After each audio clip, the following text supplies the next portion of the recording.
Joining us on the broadcast right now is Anil Trigunayat, who is former Deputy Ambassador to Russia. Bharat Karnad, Strategic Affairs expert, live with us. Maroof Raza, Group Consulting Editor, Times Network, also with us this evening. And Gulshan Sachdeva, Professor, Centre for European Studies and former Director, Energy Studies Programme at JNU. Good evening to all of you, gentlemen. Thank you for joining us here on Urban Debate on Mirror Now. Ambassador Trigunayat, I want to begin the discussion with you. Russia is ready to talk. As we speak, the second round of talks is underway in Belarus, but the action in Ukraine simultaneously is continuing. From Monday till today, a lot has changed. Do you have any hopes from the talks today? Well, the only hope I have from the talks at this stage is possibly there will be some kind of a ceasefire, which might allow, maybe not today, but the next round of talks, but that might allow the civilian exit. But at the same time, as your reporter very ably told, that the resistance at the grassroots level in Ukraine is increasing, and that is very peculiar of the Soviet space, I would say. Second World War can remind you of that. But what I feel is that the only way out for Russia and Ukraine, and there has to be some kind of a face saving, and the only point why this discussion even began in the first place is because Zelensky said that he can stay neutral and would not be joining NATO. He is, of course, asking for joining the European Union. That is a different thing. The European Union does not have a direct security imperative in that sense of the term. So my hunch is that nothing much is going to come out of it. But for some time, if there is a 48-hour or maybe a little more, some kind of a ceasefire happens, that will be a much bigger achievement. But at the end of the day, the diplomacy is the only way out. I mean, that is there. Before the war, after the war, people have to talk. And I'm happy that the French president has been trying to find a way out. Because very often people are saying that Russia is going to suffer tremendously. But the analysis which is coming out now, economically and otherwise, they might do so. But at the same time, the Europeans are going to equally suffer. So it is nobody is going to win in this war. Everybody will be a loser. Important point you're making, but simultaneously you've said that you're expecting a ceasefire, if not after today's talks, then maybe after the third round. Bharat Karnad, we had a discussion at a time when the process of de-escalation had begun. But since then, a lot has changed. Now it's a full-fledged invasion into Ukraine. What is your assessment of the current situation? Because since Monday, even the sanctions have increased. Now, as Ambassador Trigunayat was also telling us, that even Russia might suffer because every single day the companies are cutting ties with Russia. Crude, in fact, today touched $120 a barrel. Of course, it then came back to about 116 or so. Now it's around 111. So definitely everybody here is going to lose. But do you have any hope from today's talks? Well, look, I think most of the parties, the two parties anyway, and NATO on one side, Russia and China on the other as partners, there is this, I think, possibility of compromise. And the way I think was shown by the Russian advance in Kherson, where, the lead armored columns of the Russian army, took the city intact and then permitted the local government there to fly, to keep flying the Ukrainian flag on government buildings. I mean, it suggests the kind of compromise where, and that's likely to be the outcome of any kind of negotiations that you may have between the Zelensky government on the one hand, the Russian government on the other, with NATO and the US and so on being on the sidelines. The fact is that Russia will not stop short of a compromise wherein Ukraine has an independent existence, but not as part of NATO. So if they have an assurance that Ukraine will not formally join NATO, I think that's something that Putin will be able to live with. And that's where I think things are heading. That said, about the immediate rise in petroleum prices, oil prices, energy prices, and so on, and in prices of metal, for instance, the scarce metal, the rare metals that Russia exports to the world, well, that's going to be the obvious kind of spillover effect, especially if it's going to be at the receiving end of the punitive policies that the US has now got underway with the sanctions and so on. So Russia is bound to respond punitively as well. And then if Russia cuts off its energy supplies or reduces its energy supplies, and the Saudi Arabians and other oil suppliers do not meet the shortages, then by increasing their production of oil, then we have a real problem. As it is, the Brent crude price is nearly, a little over $100, and it's expected to go as high as $135 to $150 a barrel.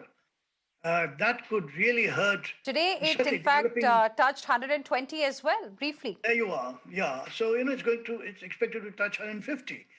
When that happens, I think the Indian economy will be very hugely hurt, because we are not self-sufficient in energy, and we rely not so much on Russian oil as the availability of oil in the international market, to which Russia is a major supplier.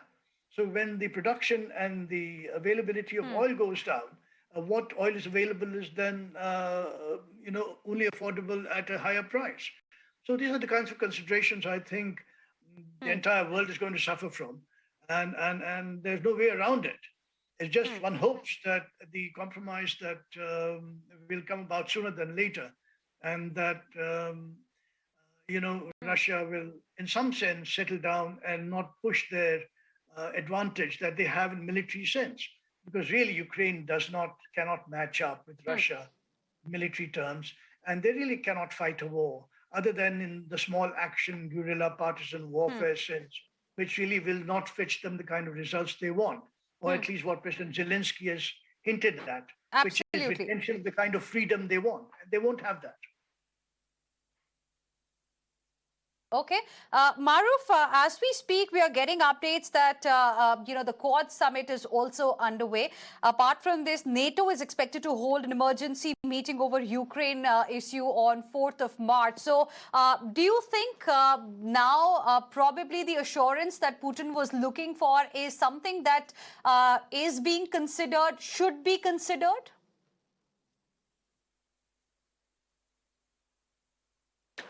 You see, I don't think they'll come back with an assurance as easily, because you have to understand the entire big game. Ukraine is a pawn in the geostrategic rivalry between the United States and Russia, and the US was very keen to either contain Russia or cripple it again. And the problem of Ukraine is also an outcome of the arrogance of US, Europe, and NATO in trying to belittle Russia after it saw some bad days at the end of the Cold War. Putin lived through that. Putin wants to avenge that. He's paying back to them with the same coin, with China standing behind his back for a variety of reasons. Now, as far as the conflict goes in the cities, you see, hats off to the Ukrainians. They put up one hell of a fight. But as Professor Karnad has said, to what extent can they match the military force of Russia will have to be seen. There's a large Russian column waiting on the outskirts of Kyiv and waiting and watching as to when they should move in. They're probably, sniffing around or trying to probe where are the weaker defenses and gradually move in. But, Mr. Zelensky has been propped up and encouraged by the West that we are with you, we'll support you at every step. I'm still a bit tickled when I hear EU and other leaders say we are fully with Ukraine. But money and Stinger missiles per se cannot give them the necessary clout to hold back Russia. Now, would Russia settle for a settlement? I think Russia has been taken by surprise. with a kind of resistance. And you cannot really beat a whole people down. You can defeat armies, but you can't beat a whole people down. And in the past, Russian troops have been known to give up in situations like Afghanistan, when the geostrategic aim of their country was not communicated to them adequately. So yes, there is the NATO factor, and if the NATO factor could come up now, why the hell didn't US and NATO come up with a similar assurance before Putin rolled in his vehicles and his soldiers into Ukraine? So now, having gone in, Mr. Putin needs a half-decent, face-saving solution. Otherwise, what was all this destruction about? Now, as far as, Russia and the economic sanctions are concerned, I've been doing a lot of study about it. And let me tell you, my findings are as follows. A, Russia is not completely going to be beaten down by the sanctions. There is a lot of European dependence on Russia also. For example, 40% of course, European gas and oil comes from Russia. But more than that, a lot of products in the European markets are sold in Russia. Europe's highest buyer of automobiles is Russia. There is a lot of metal and minerals that Russia provides to European countries and to big companies like Airbus and others, without which they cannot continue to manufacture their fancy aircrafts. At the same time, Russia has a fallout solution with the Chinese economy, having a trading system with them called CIFS. Now, the problem is going to be that the sanctions, incidentally, haven't yet been put in the oil and gas sector, because that's where Europe feels vulnerable. And at the same time, 15% of that sanctions is connected with what Russia would export to China. But the world is not penalizing China because they don't want to take on two big tigers at the same time. But what's emerged is that the United States, in an effort to discipline Russia, has got Russia completely now in China's camp and was unable to deal with the monolith called China, but now is going to be dealing with a multi-monolith. And China has drawn lessons from their inability to come on ground and support the Ukrainians. And it may just replicate now something like that in Taiwan. As far as them trying to replicate it in the Himalayas, they can forget it. If the Ukrainians are motivated, so is the Indian soldier. We showed them at Galwan. And if they dare try and take over Indian territory, believe me, large forces, high-tech weapon systems can only be used up to a point. At the end of the day, it's the man on the ground. If he's willing to hold on, he can hold on for damn long. And finally, and one last point, I think, there's a lot of pressure on India that India must come on and declare which side it is on. Why should it? Did anybody in the world come out in India's favor when the Chinese came in? And it's a European conflict. They've created it. They should sort it out. We are taking a usual stand, which we always take in major situations. In fact, like India this. abstained from voting against Russia at UNGA session 2. Yes, that's an important point you're making. But there were two important takeaways from what you said. One, you believe that Russia is not really going to be completely beaten down by the kind of sanctions we're hearing getting imposed every single day. Apart from that, you also said there's a lot of European dependence upon Russia. We all know that, because as far as supply of oil is concerned, even though Russia is the third largest supplier of oil in the world, it's not a direct supplier really to India. Our import from Russia as far as oil is concerned is about 1% but more supply happens to the EU nation. So Professor Sachdeva, we've also seen action from European Union, from the European nations. Germany, in fact, will be delivering some 2,700. So I'll come back to you. Yeah, Germany will be delivering 2,700 anti-air missiles to Ukraine. Before we started this show, we got to know that French president had a 90-minute conversation again with Putin ahead of the second round of talks. So what do you expect from the talks that are currently underway? Well, I mean, at the moment, as I think many others have mentioned, there are not very high expectations from these talks at the moment, because, the way things have started, I think it's going to take some time. And you have also mentioned about the dependence between Europe and Russia. Now, this dependence is quite solid, and this mutual dependence has worked in the past. I mean, even after 2014, the tension was there, but at the same time, whether you look at trade, whether you look at investment, or you look at the energy linkages between Europe and Russia, I think those are still more or less working. And as I think Maroof has also mentioned, all these sanctions, very comprehensive set of sanctions have been announced, but most of these sanctions are designed basically not to impact your energy trade. But these are still very early days. Still, the picture is fuzzy, and I think it's becoming more complicated. It may not work actually the way West has designed it. Because what my feeling is, what's really happening is, apart from those sanctions, there are also self-sanctioning by so many companies. Now, you have also mentioned, in fact, a large number of companies now exiting from Russian market. And, they are not willing to finance any kind of transactions, even if they are not directly involved at all. Because any company which is exposed to the European market or to the American market, that this kind of uncertain situation, at the moment, there is no disruption as far as, oil and gas supplies to Europe is concerned. Even from, even from Ukraine, things are flowing pretty far. All right. But, still, I mean, Russia may not be able, Russia may, in fact, with the higher prices, Russia may actually benefit. But what perhaps is happening is that, in some cases, Russia may not find buyers.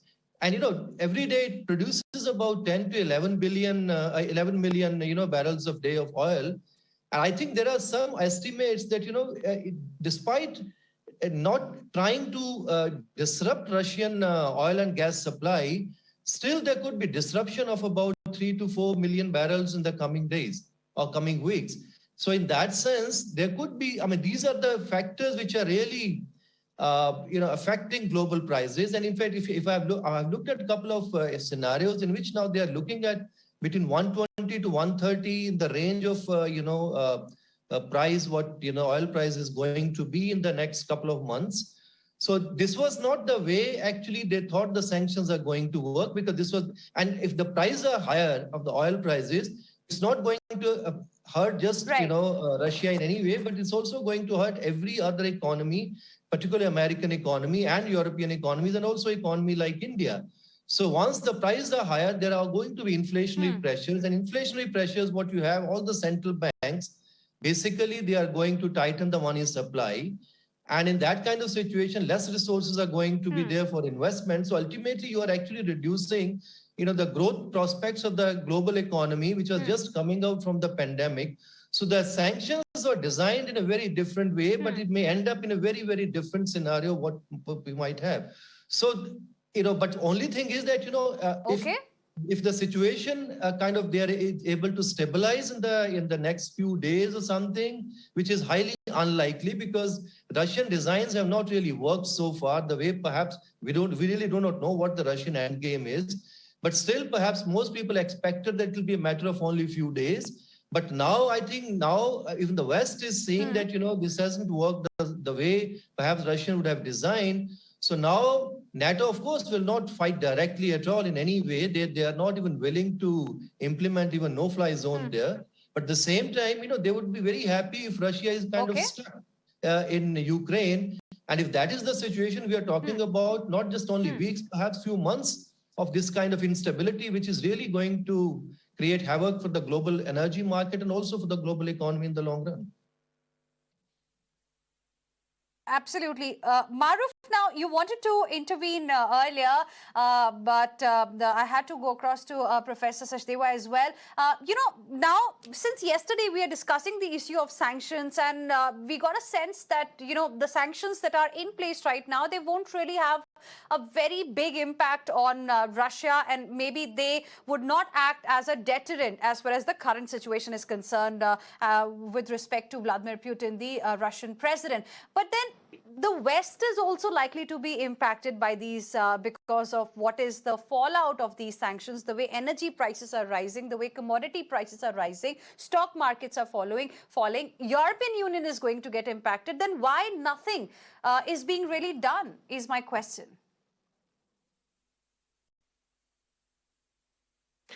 See, my guess is that Mr. Putin and his team, they're not duffers.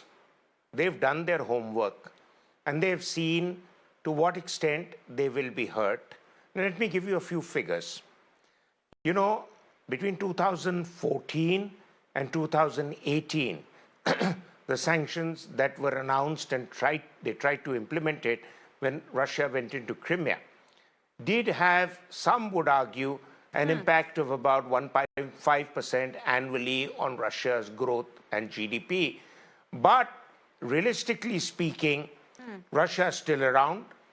It's not short of bread, food, electricity, whatever else. And this time, they are aware that the following linkages are going to be very expensive for the West.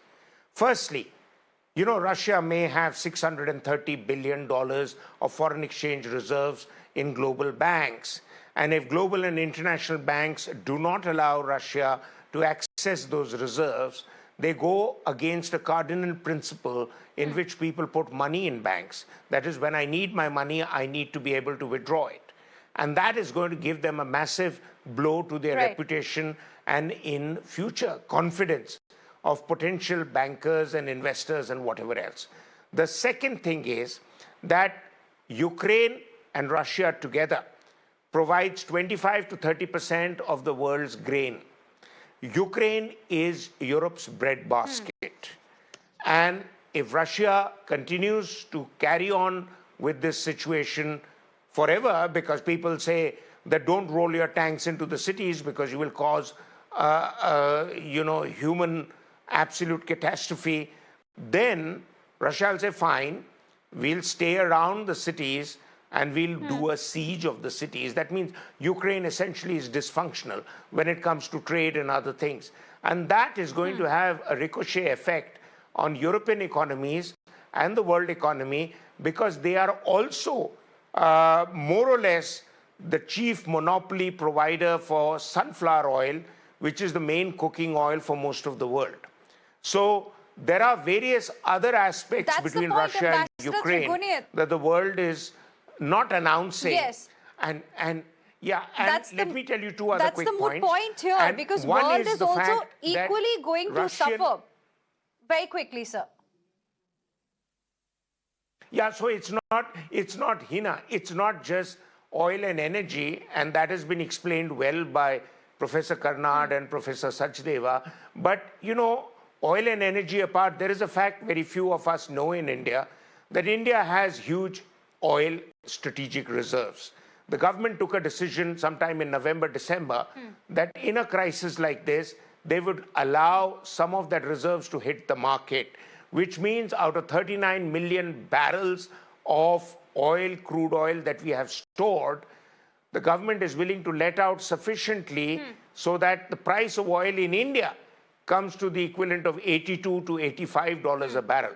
And that is roughly $10 above the projected estimate of the budget. But Ambassador Trigunayat, the point that Maroof is making about using oil from our strategic oil reserves, we just have 9.5 days worth of oil reserve in our as capacity in our strategic petroleum reserves. I mean, that's really not going to last us too long, because in November, as Maroof was talking about, when West decided to dip into strategic petroleum reserves to stabilize the price. So the current capacity is very little. It's the government had told Parliament it's going to sustain us only for about 9.5 days if we do not import. Well, as you know, that, Ambassador Trigunayat. Heena, as you know, that I fully agree what my friend Maroof has said, and also Professor Sachdeva and Professor Karnad. Definitely there's going to be an impact, no doubt. And these kind of strategic reserves are not kept just to, offset the kind of price rise that is likely to happen. I mean, that has very different connotations as far as domestic situation is concerned, we import about 70 to 75% of our requirements from outside. And this is war is going to have, in my view, a cyclical impact across the spectrum. It is not only for this, but as has been rightly pointed out by everyone, that Russia has calculated these risks in advance. It does understand very well that these sanctions are the favorite tool of the West, and they are the only ones who can impose it and get away with it because they control the financial systems. So that is why what he mentioned. But sir, the sanctions imposed in 2014 were very different from what we are seeing today. No, I understand that, but that's what I'm saying. That in the meantime, in 8 years, Russia has very well prepared itself. It is not putting money. I mean, we are looking at $643 billion, which President Biden said is junk. But Russia has been collecting gold. Every month, 30 tons of gold, they have been just trying to put it there. And they have the largest reserves of gold today.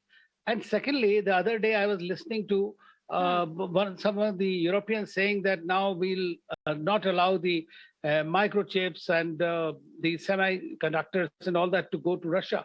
Imagine all the inputs and the processing is done in Russia and Ukraine, in Odessa. 90% of this rare earths are produced here and then exported to the West. And today they have also, I mean, whether it is Boeing, so whether it is their space program, everywhere, they are so much dependent on one another. It is so much easier. Like they are doing what they have done to Afghanistan. Like the poor fellows have $9 billion lying in the banks and they say now we are paying out of $3 billion for the people who died in 9/11.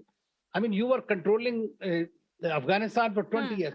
So this kind of extortionism by the West is not going to work. And what it will do, in my view, is that it will create a new kind of financial architecture for which the Chinese are taking the lead. You know, in this, what India has been trying to tell the Europeans and the Americans, that you are missing the big guy and you are just focusing on something that should not have been done like this. Instead, this would have been easily resolved by diplomacy, which the Americans have not taken because of the deep state in both the countries. In USA, you have the deep state there and Siloviki in Russia. These are security dimensions and they're just driven by these considerations. And that's why it's a mutually destructive syndrome that they're getting into, in my view. Yes, that's an important point you're making. And Bharat Karnad, you know, that was what I wanted to focus on earlier as well, that when even the West is going to suffer, even European Union is going to suffer, the European nations are also suffering because the world was hit by a COVID pandemic. It was not just a few countries. And the economic scenario is pretty similar in, you know, across the world. There are inflationary concerns everywhere. Growth is, you know, slowly limping back to normalcy. And now we have this Russia-Ukraine war-like situation going on. Now, how much can the world, here I'm specifically talking about US, you know, the Western world, India, and, you know, other countries, dip into their strategic petroleum reserves to stabilize the prices of crude? For example, a few days ago, the International Energy Agency decided to take out some 60 million barrels worth of crude from the reserves. What happened? It did not cool down the price of petroleum, Brent across the world. In fact, Brent price went up. In India, we just have, you know, our capacity is 5.33 million tons in the 3 strategic reserves that we have, which will be able to feed the country for just 9.5 days. So, is the world then not concerned about the current situation? Yeah, look, when you release oil from, when you release oil and stuff from the strategic reserve, you essentially are, you know, using up your emergency supplies. Now, usually the oil is released in extreme circumstances where you simply have to rely on what you have to carry on for a certain number of days or a certain period of time.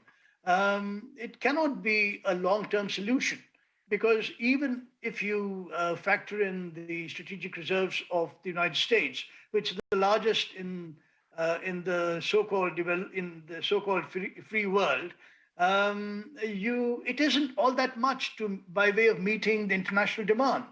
Now, the question is whether you can get the West Asian and Arab oil producers to ramp up their production of oil.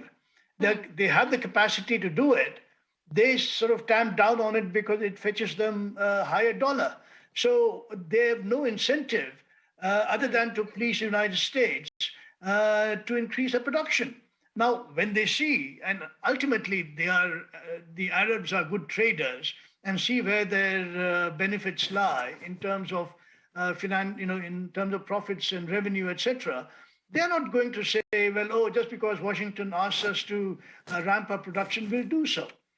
They'll ask what's in it for us.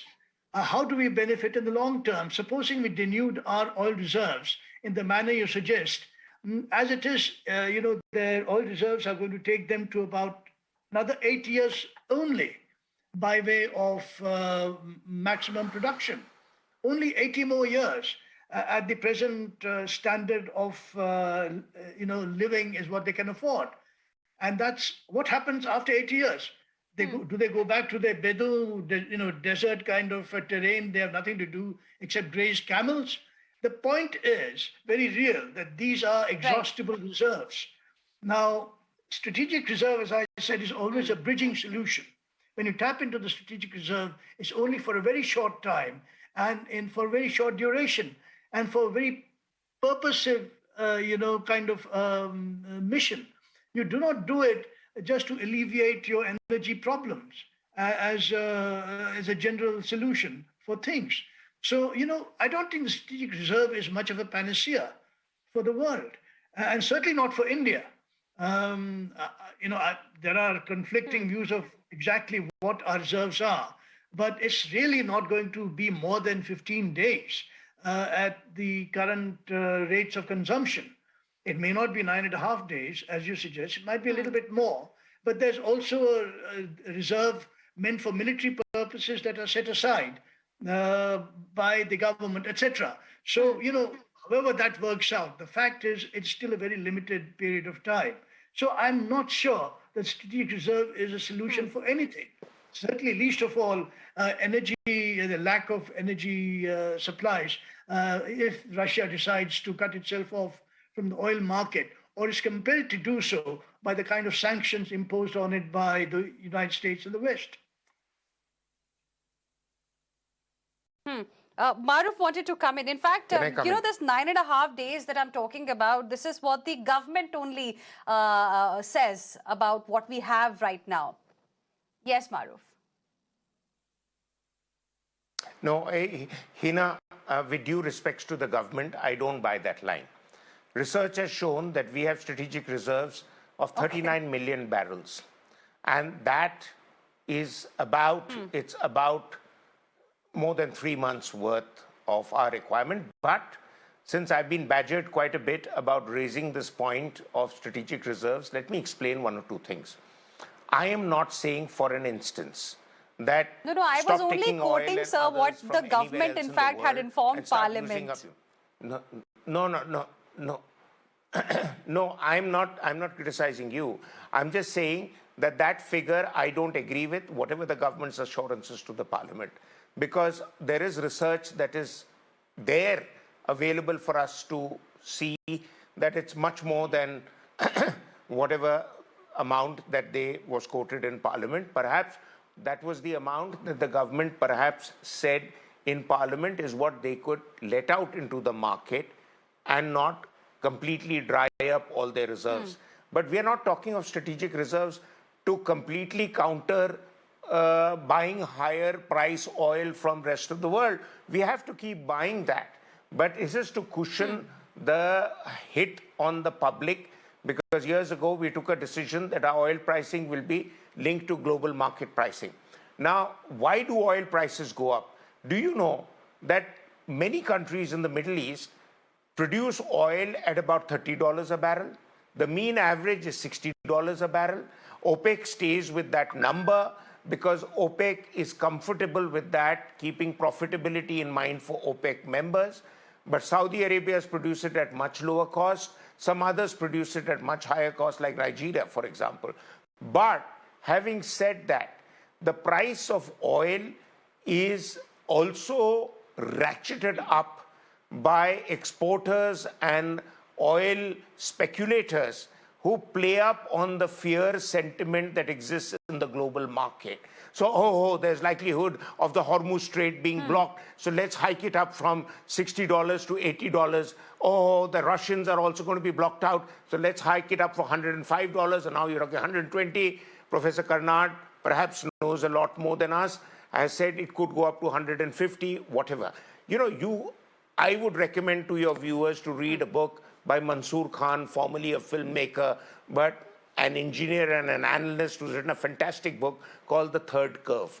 You know what he says? Firstly, the world has gone beyond peak production. That was around 2010. Then OPEC shifted the date to 2020. But basically, we are going downhill. So what the world and the environment and the globe produced, I mean, Mother Earth produced in 150 million years, we've sucked it all out in 60 to 80 years. So we've got another 60 to 80 years to pull all that out from the Mother's Earth before we can find some other source. The other source, some people tell me, the Russians have found in Arctic. And that's where, from there, the Norwegians and the Russians are working towards giving the world more oil. And of course, there are lots of alternate measures, wind, sun, whatever else is being put together, water, coal, as alternate sources. Now, really, the problem for us in India is, at this point of time, we are in election season.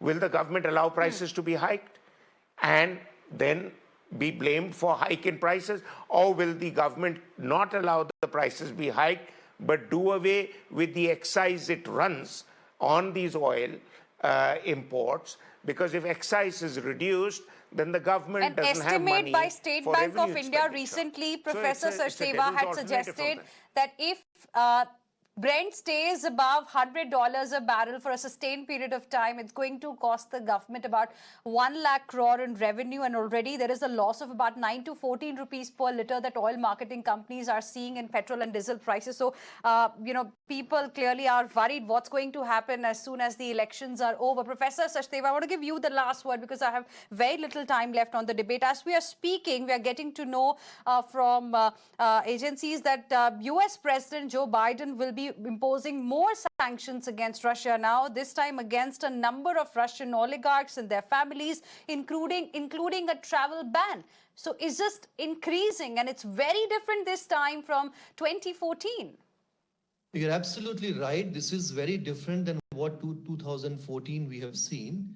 But even after 2014, now Russia also retaliated. So there is a likelihood that Russia will further retaliate, when you have all these kind of sanctions. So this is what the uncertainty we are worried. And that's what all the prices are going up. And, strategic reserves, when we are talking about strategic reserves of the US and Europe and other countries, not really India. India is, my understanding is they are not more than 10 to 15 per days of, our, consumption. So even if they start releasing, and in fact, my understanding is that with all these kind of sanctions, when, companies are not going to buy from Russia for various reasons, you will have disruption of about 3 to 4 million barrels a day every day. So where this, oil is going to come? It will come either you remove sanctions from Iran, you have more oil coming there, or somewhere else, or in fact, overall, there is a demand reduction in the global market. If that is not the case, then basically what you have is price going up. And in fact, you quoted about this SBI report. So I think the possibility is that somewhere the average 2020 oil price are going to be somewhere between 115 to 120. It will go up and down. So that's the range in which I think India has to now do all our calculations, because our budget last time was that were based on about $70-75 per barrel. Now we're talking about close to 120 barrel. So all our calculations for our growth projections, for inflation, etc., now everything is going to have very serious implications. So this is the kind of situation in which we are. So and the way I think the war is going on, and even if in fact if President Putin is able to implement some kind of regime change or anything, but I think the sanctions are not going to go away. The way they have announced sanctions, they're going to announce more sanctions and counter sanctions. So we are actually going to have very, very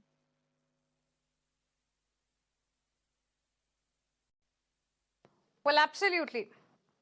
What you're saying is right, and this is definitely going to hurt Indian economy. It's going to hurt the economy around the world as well, because all countries are recovering from the pandemic era. I appreciate all of you, gentlemen. Thank you very much for joining us here on this very interesting discussion on what is happening with Russia. As we speak, the second round of talks between Russia and Ukraine is still underway. We'll, of course, be keeping you ahead with the latest on the situation, what really comes out.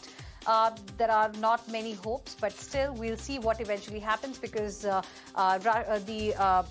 Russian people will also start getting affected because of the sanctions that are coming from the West specifically.